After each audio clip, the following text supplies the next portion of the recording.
Hello বন্ধুরা, আজকে আমরা অ্যারাবি গল্পের তৃতীয় পার্টটি পড়ব। On Saturday morning, I reminded my uncle that I wish to go to the bazaar in the evening. শনিবারের সকালে আমি আমার আঙ্কেলকে মনে করিয়ে দিলাম যে আমি সন্ধেবেলায় বাজারে যেতে চাই। He was fussing at the hall stand.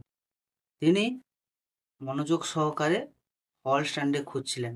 কি খুঁজছিলেন? লুকিং ফর হ্যাড ব্রাশ খুঁজছিলেন। অ্যান্ড আনসার মি কার্টলি, অমনোযোগের সাথে আমাকে উত্তর দিলেন, yes boy, I no.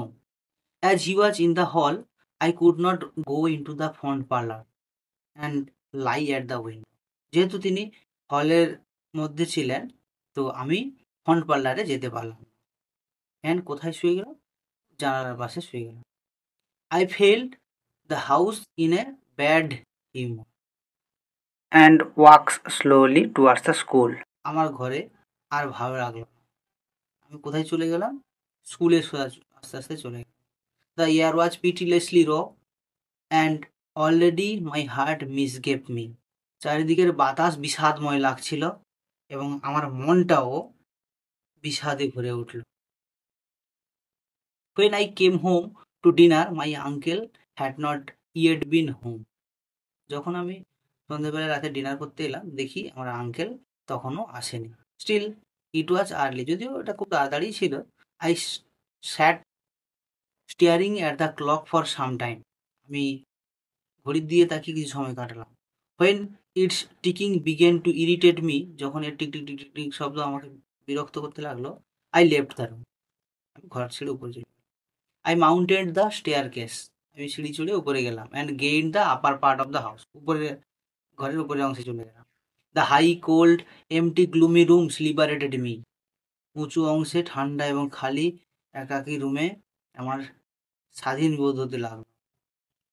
I went from room to room singing, আমি প্রতিটা রুমে রুমে গিয়ে গান গাইছিলাম। From the front window I saw my companions playing below in the street. আমি ফ্রন্ট উইন্ডো থেকে দেখলাম যে আমার যে সঙ্গীরা তারা কি করছে, নিচে রাস্তায় খেলাধুলা করছে। Their cries reached me weakened, তাদের চিৎকারে আমি আরও বেশি দুর্বল হয়ে যেতে লাগলাম। Indistinct and leaning my forehead against the cool glass. তাদের খেলাধুলা তাহলে আমাকে কী করলো? উইক করে তুললো এবং ইনডিস্টিংক্ট বলতে আমাকে ফিবল, একই জিনিস, দুর্বল করে তুললো। Lining my forehead against the cool glass, আমি আমার যে কপালটা কোন দিকে ধাপিয়ে দেখলাম, কুল গ্লাসের দিকে ধাপিয়ে দেখলাম। কি দেখলাম? I looked over at the dark house where she lived. আমি কোথায় দেখলাম? সেই যে অন্ধকারে থাকা ঘরটা, যে ঘরটাতে আমার প্রেমিকা বসবাস করে। I may have stood there for an hour, হয়তো আমি প্রায় 1 ঘন্টা মতো দাঁড়িয়েছিলাম। সিইং নাথিং, কিছু দেখতে না পেয়ে, but brown clad figure cast by my imagination. কিছু দেখতে পেলাম না, শুধুমাত্র কি দেখতে পেলাম? আমার সেই ইমাজিনেশনের দ্বারা আমি আমার প্রেমিকার ব্রাউন ক্লাড ফিগার দেখতে পেলাম। Touched by discreetly by the lamp light at the curve neck, সেই ফিগারের উপর কি হয়েছে? ল্যাম্প লাইট, গলার ধারের কাছে কি পড়েছে? ল্যাম্প লাইট পড়েছে। At the hand upon the railings, হাতের উপরও পড়েছে। যে হাতটা কোথায় ছিল? রেলিং এর উপর রাখা ছিল। And at the border below the dress, তার ড্রেসের নিচের অংশে যে বর্ডার, সেই বর্ডারে সেই আলোটা পড়েছে। সেটা অর্থাৎ ইমাজিনেশনে সেই ফিগারটাকে কল্পনা করার চেষ্টা করেছি। When I came downstairs again, I found Mrs. Mercer sitting at the fire. যখন আমি সিঁড়ি দিয়ে নিচে নেমে এলাম, আমি দেখতে পেলাম কাকে? মিসেস মার্সারকে। কোথায় বসেছিল? আগুনের পাশে বসেছিল। C was an old গ্যারুলাস woman, বয়স্ক, বকবক করে এমন একজন মহিলা। আপন বুকার্স উইডো, একজন মহাজনের স্ত্রী। Who collected used stamps for some pious purpose, তিনি কি করতেন? স্ট্যাম্প কালেক্ট করতেন কিছু ধর্মীয় উদ্দেশ্যে। I had to endure the gossip, আমি তার কথাবার্তা শুনে চুপ করেছিলাম, ধৈর্য ধরেছিলাম। অফ দ্য টি টেবিল, চায়ের টেবিলে বসে। দ্য মিল ওয়াজ প্রলংড, মিলটাও দেরি, খেতেও দেরি হয়ে গেল। বিয়ন্ড অ্যান আওয়ার, 1 ঘন্টা। Still my uncle did not come, তখনও আমার কাকা কিন্তু আসেনি। Mrs Mercer stood up to go, Mrs Mercer দাঁড়িয়ে পড়লো যাওয়ার জন্য। She was sorry she couldn't wait any longer. সে খুব দুঃখ পেল এবং বলল যে না আমি আর বেশিক্ষণ ওয়েট করতে পারবো না। But it was after 8 o'clock, কিন্তু এই কথা বলতে বলতে প্রায় 8টাও বেজে গেছে।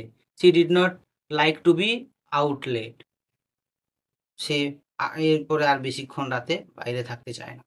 As the night air was bad for her, যেহেতু রাতের যে ঠান্ডা হাওয়া সেটা তার ক্ষেত্রে খারাপ। When she had gone, I began to walk up and down the room. যখন তিনি চলে গেলেন আমি হাঁটা চলা শুরু করলাম এবং একবার উপরের দিকে উঠলাম, আবার সিঁড়ি দিয়ে আবার নিচের দিকে নামলাম রুমের মধ্যে। অ্যান্ড ক্লিনজিং মাই ফিস্টস, আমার মুষ্টিবদ্ধ হাত নিয়ে আমি ঘরের চারিদিকে ঘোরাঘুরি করলাম। My aunt said, I am afraid you may put off your bazaar for this night of our lord. আমার মনে হয় না যে তোমার আজকে বাজার যাওয়া হবে। কখন না, this night of our Lord. This night of our Lord বলতে দ্য ইভ অফ ইস্টার সানডের কথা বলা হচ্ছে, ঠিক আছে, শনিবার রাতে আর কি সেটা। At 9 o'clock I heard my uncle's latchkey in the hall door. 9টার সময় আমি আমার আঙ্কেলের কড়া নাড়ার শব্দ শুনতে পেলাম হল ডোরে। I heard him talking to himself, আমি শুনলাম যে তিনি নিজে নিজেই কথা বলছেন। And heard the hall stand rocking when it had receive the weight of his overcoat, এবং শুনলাম যে হল স্ট্যান্ডটা সেটা দুলে উঠলো যখন সেই হল স্ট্যান্ডের উপরে ওভারকোটটা চাপিয়ে দিল। I could interpret this science, আমি এই সাইনগুলোকে ইন্টারপ্রেট করে বুঝতে পেরেছি যে হ্যাঁ আমার আঙ্কেল চলে এসছে। When he was mid way throw his dinner I asked him to give me the money to go to the বাজার। তিনি যখন প্রায় মাঝামাঝি চলে এসছেন, কিসে না তার ডিনার খাওয়ার সময়, ডিনারের মাঝামাঝিতে এসে আমি জিজ্ঞাসা করলাম কি আমাকে টাকা দেওয়ার জন্য, আমি বাজারে যাবো যেহেতু। হি হ্যাড ফরগটন, তিনি ভুলে গেছিলেন। The people are in bed and after their first sleep now he said, তিনি বললেন হ্যাঁ লোকেরা তো এখন শুয়েই পড়েছে, প্রথম যে নিদ্রাটা প্রায় হয়েই গেল। আই ডিড নট স্মাইল, আমি হাসলাম না। My aunt said to him energetically, আমার কাকিমা তাকে উৎসাহের সাথে কি বললেন, can give him the money and let him go, তুমি তাকে টাকাটা দিতে পারছো না তুমি যেতে দিতে পারছো না। You have kept him late enough as it is, তুমি তাকে এমনি অনেক দেরি করে ফেলিয়েছো। My uncle said he was very sorry he had forget, আমার কাকা বললো যে আমি খুব দুঃখিত, আমি ভুলে গেছিলাম। He said he believed in old saying, তিনি বললেন যে হ্যাঁ আমি যে একটা প্রবাদ বাক্য রয়েছে সেটা বিশ্বাস করি, কি all work and no plays make Jack a dull boy, যে কেবলমাত্র কাজ আর কাজ, কোনো খেলাধুলা নেই, যেটা জ্যাককে কি ডাল বই পরিণত করেছে। He asked me where I was going, তিনি দ্বিতীয়বারের জন্য আমাকে জিজ্ঞাসা করলেন যে আমি কোথায় যাচ্ছি। When I told him our second time, যখন আমি দ্বিতীয়বারের জন্য তাকে উত্তরটা বললাম, হি আস্কড মি, তিনি আমাকে বললেন did I know the Arabs farewell to his street, একটা গান ছিল সেন্টিমেন্টাল গান যে আরব ফেয়ারওয়েল টু হিজ স্ট্রিট, এটা 19th সেঞ্চুরি পপুলার ছিল, সেই গানটা কি আমি জানি। When I left the kitchen he was about to recite the opening lines of the piece to my aunt, আমি যখন কিচেন ছেড়ে বেরোচ্ছিলাম তিনি সেই গানটা শোনাচ্ছিলেন আমার কাকিমাকে। I held a fluorine tightly in my hand, এখানে ফ্লোরিন বলতে কারেন্সির কথা বলা হয়েছে, এখানে আ ফ্লোরিন বলতে 2 শিলিংসে, সেই কারেন্সিটা আমি হাতের মুঠোয় টাইট করে ধরলাম। As I strode down Buckingham Street towards the station, Buckingham Street দিয়ে কোথায় কোন দিকে হাঁটতে লাগলাম, স্টেশনের দিকে। The side of the street thronged with buyers and glaring with gas recalled to me the purpose of my journey. Buckingham স্ট্রিটের পাশে চারপাশে যে অবস্থা সেটা কি, thronged with buyers, বায়ার্স বলতে ক্রেতাদের ভিড়ে গাদাগাদি উপচে পড়ছে যেন, অ্যান্ড গ্লেয়ারিং উইথ গ্যাস, এবং গন্ধ চারিদিকে ভর্তি। Recalled me the purpose of my journey, যেটা আমার জার্নি যে পারপাস সেটা মনে করিয়ে দিল। I took my seat in a third class carriage of a deserted train, খালি ট্রেনের একটা তৃতীয় ক্লাসের একটা কম্পার্টমেন্টে আমি টিকিট কেটে বসে পড়লাম। আফটার অ্যান ইনটলারেবল ডিলে, অনেক দেরি করার পরে, ইনটলারেবল কেন, অধৈর্য হয়ে গেছে তাই, এই অনেকক্ষণ দেরি করার পরে the train moved out of the station slowly, ধীরে ধীরে ধীরে ধীরে ট্রেনটা কী করলো, স্টেশন থেকে ছেড়ে গেল। It crept onward among ruinous house over the twinkling river. It, এটা সামনের দিকে গিয়ে চলতে লাগলো, হ্যাঁ, কত ধ্বংস হয়ে যাওয়া ঘর বাড়ি ছাড়িয়ে। ওভার দ্য টুইঙ্কলিং রিভার, কার উপর দিয়ে না, একটা নদীর উপর দিয়ে, যে নদীতে উপরের স্টারের যে ছায়া সেখানে পড়েছে। At Westland Road Station, a crowd of people pressed to the carriage door. Wasteland road স্টেশনে একসাথে অনেকজন লোক ট্রেনে ওঠার চেষ্টা করলো। But the potter's move them back, কিন্তু কুলিরা তাদের ঠেলে বাইরে বের করে দিল।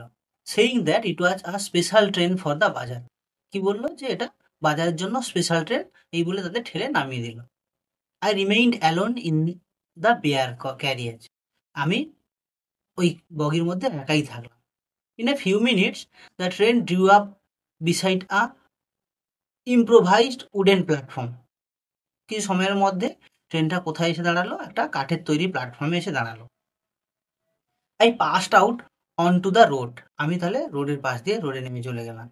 স by the lighted dial of a clock that it was 10 minutes to 10, এবং ঘড়িতে টাইমটা দেখলাম কত, 10টা বাজতে 10 মিনিট বাকি রয়েছে। In front of me was a large building, আমার সামনে কি ছিল, একটা বড় building, which displayed the magical name, যেখানে লেখা ছিল একটা ম্যাজিক্যাল নাম। ম্যাজিক্যাল নামটা কি? আরাবি।